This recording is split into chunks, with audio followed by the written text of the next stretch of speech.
Welcome to the Roar of Judah.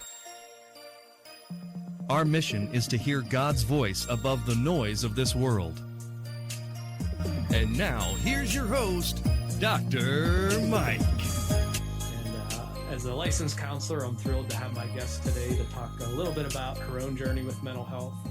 I know when I went through my own struggles, and with a lot of clients I work with, one of the big issues is, people feel all alone as they're dealing with it. And I like the verse in Isaiah 41:10 that says, "Do not fear, for I am with you. Do not be dismayed, for I am your God." And just gives a lot of hope for those of you who may be struggling yourself.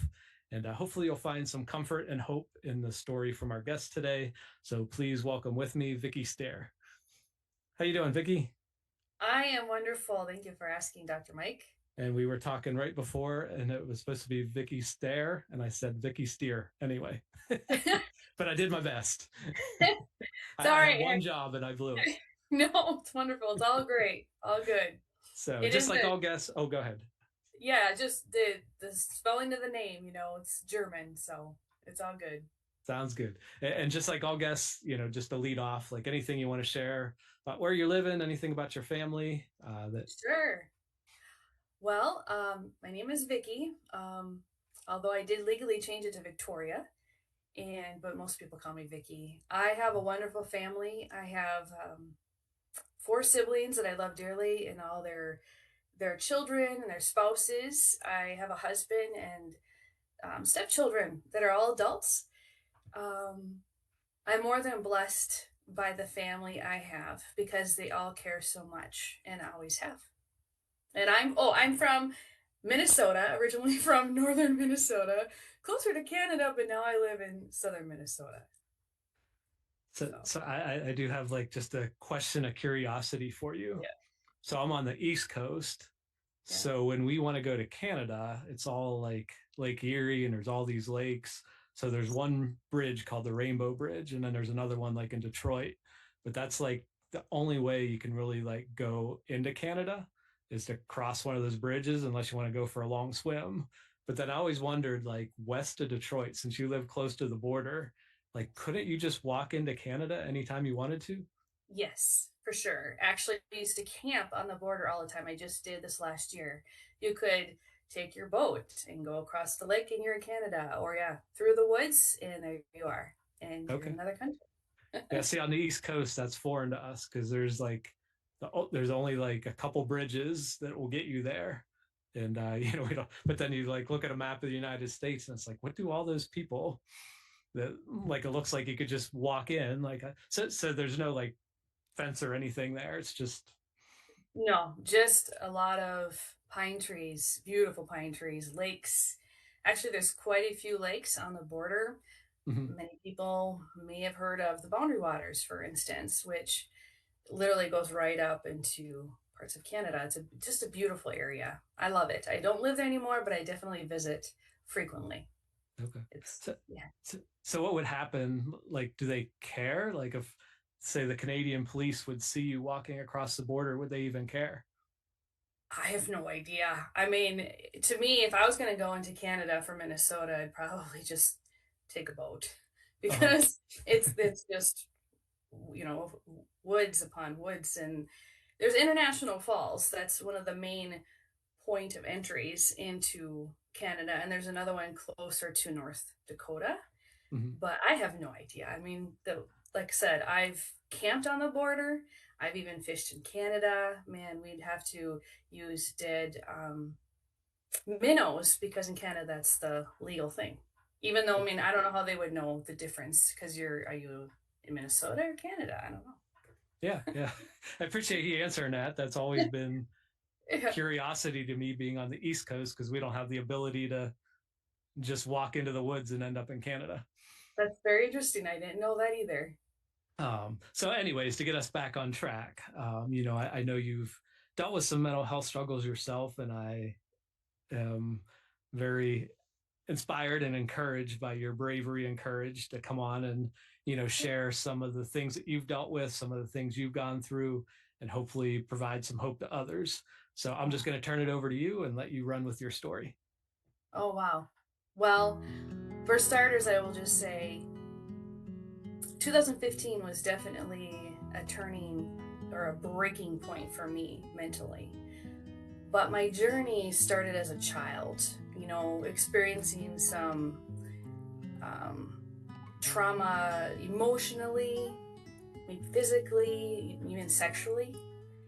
And you're not really aware of what's going on until you become like a teenager. So when I was in 10th grade, I was 15, apparently I was acting very strange, and my parents were concerned. I went to my sister's quite a bit older than me, and she called the police. I didn't know it at the time. And I grew up in a very small town, so we knew a lot of people. Chief of police showed up at my sister's, and it was my brother-in-law and the police officer. My brother-in-law is an avid wrestler at the time, or was, wrestled me down. I was freaking out, so scared. I was such an innocent teenager and kid. I was just had imagination. I loved being outdoors and playing, and I matured later on. But anyway, I ended up handcuffed. I was bawling my eyes out. I ended up at what was called the 5th floor in Hibbing, Minnesota. It's still there. And I was medicated like crazy. I mean, I was basically what do you call it? When they just pump you full of meds, they're just trying to figure out what's going on. But I have some, I wrote it in my book, but I recall my little brother, he's 7 years younger than me. He would watch me on the couch when I finally got home when I was released from the hospital, and I had lockjaw. I would stare, I would drool because of all the medication and how it was affecting me. My legs would tremor, and I'd go, come sit on my legs, Dave, because it would shake so bad. I missed a lot of school. And then I even got chicken pox for the first time, just months later. So that was kind of the start of a very interesting, horrendous journey with mental health. But one thing is I always had Jesus. He was always there. He was ever present. I said, no matter the situations I went through, I knew he was with me. Plus, I did have my family. They loved me, but they didn't know how to handle me because I was just acting so strange. It wasn't until I was 19, I was hospitalized again. Even before that, but when I was 19, this doctor, I'll never forget, he has now passed away, but he shuffled into the room and he's like, I have bipolar. You have it too. And at the time, I didn't know what that was. They called it manic depression back then. So he prescribed lithium and Depakote for me. And it seemed to work for a time. But I would run into a wall, or not a wall, but I'd have a mental health breakdown. The things I did, I took my 1992 Mercury Cougar, my first car, my first year of college, and I drove like a crazy maniac. In Hibbing, Minnesota, there's mining pits there, and there's dumps. And I took that car, that's an old car, and I drove it up that hill with a girl I met from college, scared the crap out of her, and she just wanted to get out, and I drove really fast back down, and I let her out. But I wasn't always aware when I would become manic. I have so many unbelievable, crazy stories that I did. I'm sure many people who've been diagnosed or struggled with bipolar have had similar situations. I was diagnosed bipolar type 1, which you can have this extreme manic episode and then you crash. And anyway, I met someone when I was 17. He was a wonderful young man, and we had dated off and on, and we got married 8 years later, even though I broke it off 3 times. And he's a good man, very good. he just couldn't handle bipolar. And I had so many struggles of my own. When my mom died suddenly in 2010, I was in a manic state. I didn't know it, and I said I wanted a divorce, and we divorced. So I'm going to backtrack a little bit. My dad was an avid woodsman. Miss him dearly. He also passed away in 2012. He met a man from Virginia, the state of Virginia, and he was fishing. And my dad showed him northern Minnesota, and he started to, I love that accent, by the way. Anyway, my dad was kind of his guide, and I started to, we got into bird hunting. More of these gentlemen from Tennessee and Virginia came up to northern Minnesota, and we would guide. Well, I had called my dad's friend when my mom died. I got a divorce. I just needed to get away. He said, come visit. So I flew down, and I stayed with him and his wife, and I got to meet his sister-in-law, and his sister-in-law lives nearby. So where this was, if you know where Cumberland Gap, Tennessee is, you have the tri-state, you have Kentucky, Tennessee, Virginia. His sister-in-law had horses, and we hit it off right away. I am an avid horse lover. Horses have been healing for me since I can remember. My aunts had horses, and I have horses now, and they are just a creature that I can't even explain. They're just magnificent and just brilliant animals. But anyway, I went there and visited, and since I was in a manic episode, had no idea I was. With a divorce, I just basically let everything go, and I hauled my horse in my truck, and I drove down and lived with his sister-in-law because she offered it. And so I stayed with her until I got an apartment in Cumberland Gap. I worked in a nursing home in Kentucky, and so I have this joke that I resided in Tennessee, my horse was in Virginia, and my job was in Kentucky. But anyway, reality struck that Christmas, and I called my dad. I said, I just want to go home. I was in shock from my mom's death. And I flew him down, and he got to see his good buddy. He got to see where he lived. So that was a real blessing for him. And then he and I drove back to Minnesota. Then I lived with him, and he and I were just broken together because he lost my mom. And well, I did too, but I also, divorced while I was manic. Anyway, there's so many crazy adventures that I can't even begin to share. I have been arrested so many times. I have driven recklessly. I have, actually in 2011, that would have been after I came back to Minnesota. Not that I've ever been suicidal, but I just wanted to be free because I was so broken. I was so hurt that I took all my medication that I had. And miraculously, I drove to Duluth, which is 90 miles from where I was living in Chisholm, to my sister Jennifer's. And I can remember taillights calling Pastor Terry, and he prayed for me, and I remember taillights, and next thing you know, I'm throwing up, and I wake up in a hospital. My brother-in-law, sister brought me to the hospital. So I've experienced miracles like that.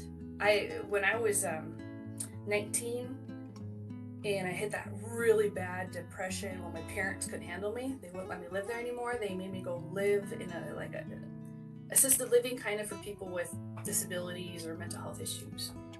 And I couldn't function. But I went to a worship festival with my sisters, not festivals at a church, and God freed me of depression on the spot because I prayed and I prayed and I yearned, just kept asking to be free.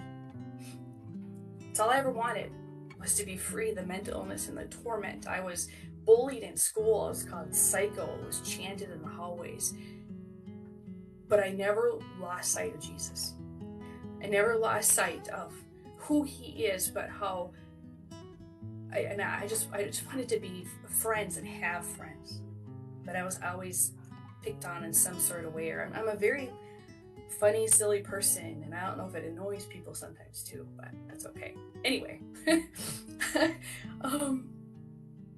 2015, the craziest moments of my life that I can't, if I go on, I don't know if I'll share, it'll take too long. It's basically, we pray, we seek the Lord. I think it's in Colossians, you are holy, or you are, oh shoot, no, I'm not going to remember. I wrote about it in my book, and I thought I was healed. Went off of medications, I was fine. Met a person from Hibbing, and I just up and sold my house at the time, and I said, want to go on a vacation, and went down to Kentucky, Cumberland Gap. I was drawn to that area. Well, lo and behold, that person apparently wasn't supposed to leave Minnesota. They were on parole. Well, I didn't know better. And that started a time I was stuck in Kentucky. I was arrested multiple times. I was homeless. I was robbed. My knee was so injured I couldn't walk. I had to drag myself. It was a nightmare. It was not that Kentucky's a nightmare. It's just the state I was in. I was so psychotic. I had no sleep, and plus I don't know if they didn't know what to do with me. The sheriffs from Middlesboro, Kentucky would just drop me off in Tennessee in Harrogate or Cumberland Gap. They just kept dropping me off. They'd arrest me and drop me off, or arrest me and I'd be in jail. And the third time I couldn't get out. But why? Because I was just this homeless, mentally ill person. That makes me think of how many people today we see that are homeless, and people I've watched people, or they're disgusted by them, but they don't even know their story. They don't know what they've gone through. Well, thank God Almighty. Through my family kind of helping, and a lady that said something about in jail, if you just call a certain number, you get a lawyer. Oh, I didn't know that. And I got out, but the judge said, never come back to this county again. And I didn't have anything. My car at the time was impounded. Thank God my brother and even somebody from down in Virginia, one of the hunters that my dad and I guided, helped pay for it to get out of the pound. And then the lawyer offered me to go get it. But these people in that area hated me at the time. But my brother had wired me money, but I was so nervous that it wasn't going to show up. Well, my car, it was an Equinox. And there was one story I can share right now. It's just kind of funny. The man I was with, we were in Cumberland Gap. Kind of looked like a hillbilly. He was skinny. He, at the time, only had his overall short pants on and messy hair. And there's a creek that rolls through there. And he goes in the water. And he all of a sudden, he's going in the water, up and down, up and down. He's like, watch this. And he pulls up a trout. And then the people walking by go, don't you see the sign? No fishing. And we just kind of chuckle. Well, we're probably both just really messed up in the head, right? And we take the fish, or he takes it and he stuffs it in a pair of pants and had put it on the back seat. Well, when we got arrested, that fish rotted on the back seat in my car. So thankfully the impound took the fish out, but my car was so stinky. But I didn't care. I was heading home. I on my way I stopped near Chicago. It's where my older brother lives, and spent a couple days there. And I didn't have anywhere to go. Thankfully my oldest sister let me live with her in the Minneapolis area. But man, depression hit hard. but not hard enough to the point I couldn't work. I got a job. I've been in social services since I was 18. I love taking care of people with disabilities, and one thing after another. Got this job. I was a director. Really good company to work for. I found a good church right near where I was living. There was a mission trip to Kenya. I went on the mission trip. I'm a young man who is the adopted son of the pastors and stuff. He dreamed about coming to the USA and saw the river. Anyway, he now lives in the USA. I helped him come here, and he has his doctorate in business. So there's just things continue to happen. Oh, I have to say, 2016, my birthday in April, I was still very depressed, and I just cried out to the Lord. I just wanted to be free. And I was dealing with severe anxiety, by the way, as well, Dr. Mike. Just combination of the depression and anxiety is horrible. They fight each other almost. But the next day I woke up and I was feeling okay. And then the next day, and then the next day. And now it's 2026. And there has not been any signs of mania or depression. Now, a doctor will just say it's in remission, but I believe God's completely delivered and healed me from all the traumas, the hurts, the situations. There's always hope. That's all I want people to know, that there's hope regardless of what you're going through. Just keep pressing in. And if you don't have Jesus in your life, he's the answer. He loves us so much, and he'll free us. It may not happen in the moment, but it happens little by little, kind of like an onion, peeling the onion, layers back. And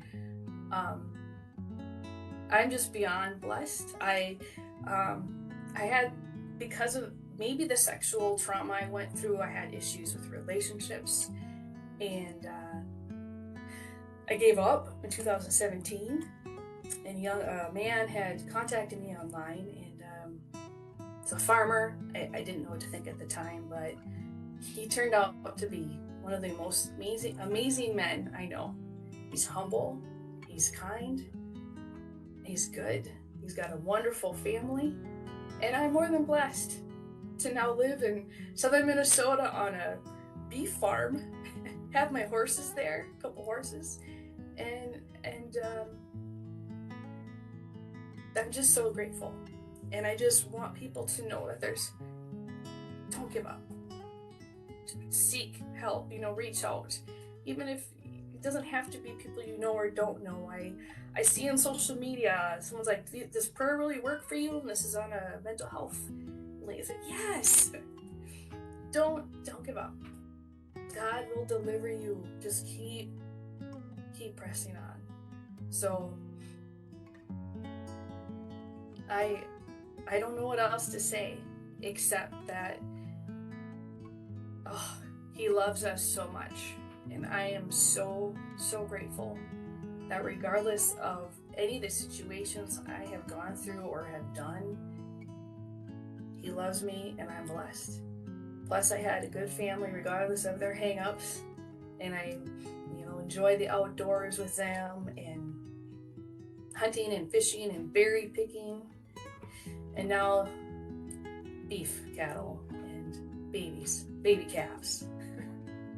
Yeah. Thank you so much for sharing all that. I know it's just a real broad overview, and there's a lot more details, and I'm sure there's hours that you could share of parts of your story. But one question I wanted to ask to follow up, near the beginning of your story, you were talking, I think it was an ex-husband, where you said that he just couldn't handle somebody that was going through what you were going through.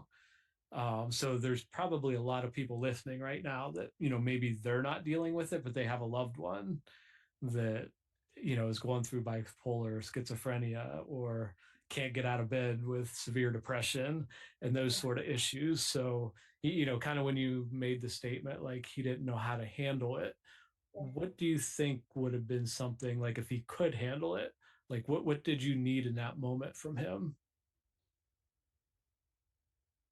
in the moments. I know he tried. I know he tried to do the best he could. I think it's just a matter of acceptance, like not rejecting. When I looking back, I felt not I didn't really realize it at the time, but I felt rejection Mhm. because not only with my mental illness, but also just the common ground. So I yeah, I don't know what else could have been done differently. You know, I can only imagine how difficult it was to deal with me in those moments when I was very manic. But I do know and have seen people, you know, over the years of working with people with disabilities and family members and whatnot, that just they won't acknowledge or accept what that person's going through. They're faking it. They're drawing attention to themselves. They need to get over it. And it's like just love a person. Mhm. Just love them where they're at and just wait and be there. You know, don't tell them what to do. Say what can we do to make this better for you? Because a lot of times that's what happened to me. I was always told you need to do this, you need to do that. And when I'm in a manic state, I'm just going to go the opposite direction. I won't listen, you know, and um, so that's pretty much, I think that's what would help.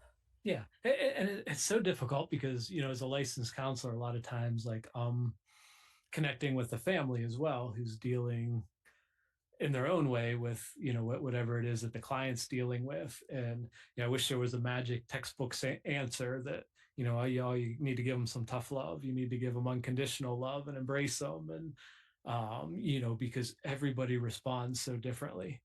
And Yes. the good news I can give is there's 100 different things that you can try, and some are going to fail miserably and push Yes. that person further away and make them worse. But eventually, it's almost like trying to potty train a child. I mean, Right. there's no textbook. You follow step A, B, and C, they're going to become potty trained. Like Yeah. there's all these different techniques. You just got to find the one that fits that kid. But the one piece of advice I would give is there's an organization called NAMI. It's NAMI, and it's a nationwide organization that is there to support the families of loved ones who are dealing with mental health issues.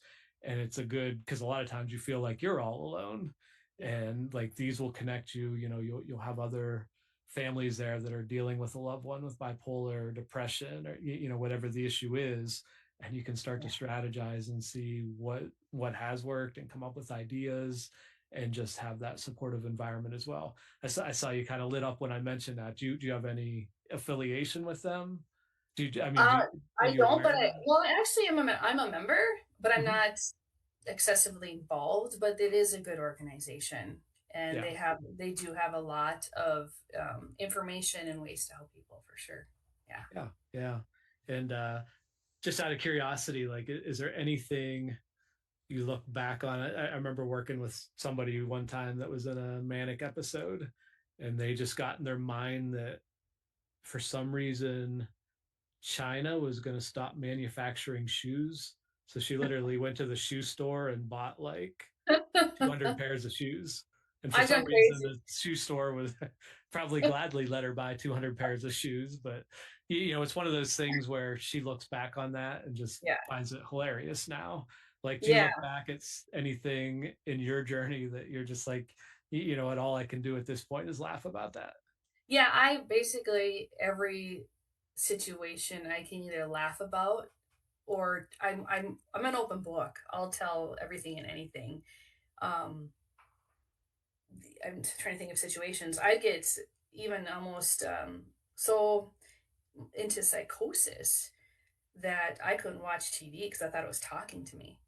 Mhm. That was earlier on, you know. But I'm thank God I wasn't a huge purchaser. I wouldn't like go excessively into spending. I'd give up and give away things too easily. You know, like I don't know if that's just because that's my heart, like how I'm wired. But trying to think of some of the craziest things. There's just too many of them. like you mentioned with the driving, I was locked up many times, many times in hospitals. Um, I wish I wish my family was here because they could tell some stories too, or even some of my friends. Um, Most of it was like just I'd have the weirdest imaginations, or the driving recklessly. There was another situation.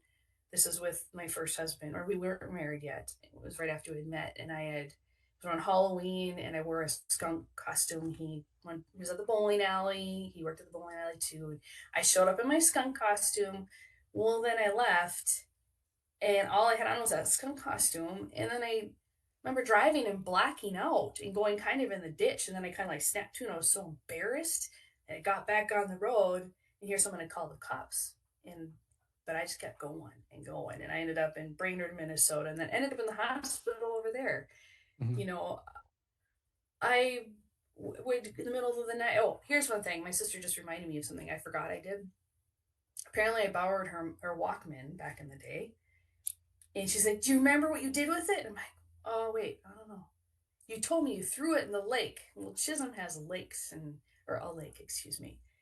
I would take random things and just throw it and get rid of it. And very symbolic, just overly spiritual. Just, yeah, there's so many crazy things.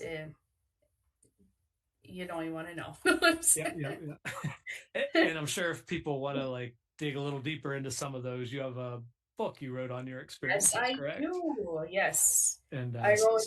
yeah, if you could give an overview, and also like what your hope or your goal was when you wrote that what you would love to see, how you would like to see it impact people. Sure, for sure.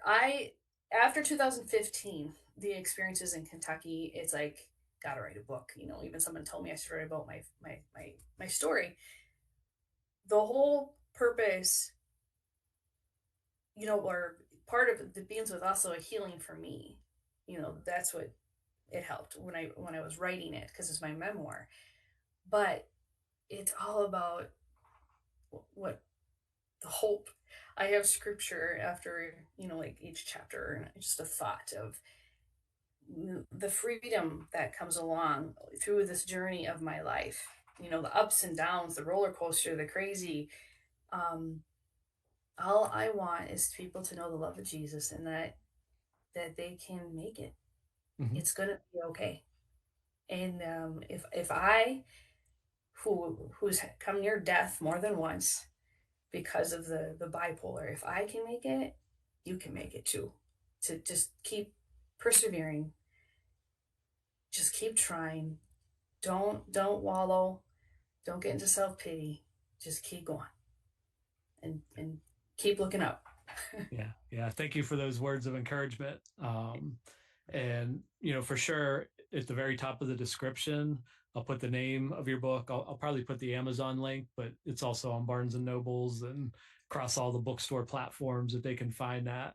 But one last question: if somebody just wanted to reach out to you directly, just for some encouragement, or maybe they have a question, is there a certain Facebook link or email that they would be able to reach you? I have a couple. Victoria Stehr on Facebook. It's actually was originally for the book by my personal Facebook, but I also have my Gmail, which people can contact me anytime. It's VC, as in Craig, my husband, Stehr, STEHR @gmail.com. I'm more than willing at any time to be there and help or make somebody laugh. Yep. And I really appreciate you coming on. I know it takes a lot of courage to share, struggles you've been through, and, thankfully God is using you to be an inspiration and an encouragement to others. And I appreciate your heart and coming on here and all you had to share today. So thank you very much. Thank you so much, Dr. Mike, for having me. I appreciate it so much. Okay. Thanks so much for watching this episode of the Roar of Judah Show with Dr. Mike. I hope you were inspired and encouraged to grow in your own faith. Please follow us online. We're on YouTube, Facebook, TikTok, Instagram, your favorite podcast platform, all under Roar of Judah Show. Also, we'd love to hear from our viewers. Leave a comment, If you want to email us, we're roarofjudahshow@gmail.com. You can also visit us online. The website is www.roarofjudahshow.com. On there's a link to our online store. I'm a licensed professional counselor. I specialize in anxiety treatment. You can find my Freedom from Anxiety video program that's already helped thousands of people. Also, I have a 90-day Freedom from Anxiety devotional book. We also have all kinds of merchandise to help you share your faith, and I hope you'll check that out. We also believe that we all have a story that declares God's glory. If you'd like to be a guest on this show, we'd love to have you. On the website, towards the bottom, there's a little form that you can fill out, and we would love to hear your story.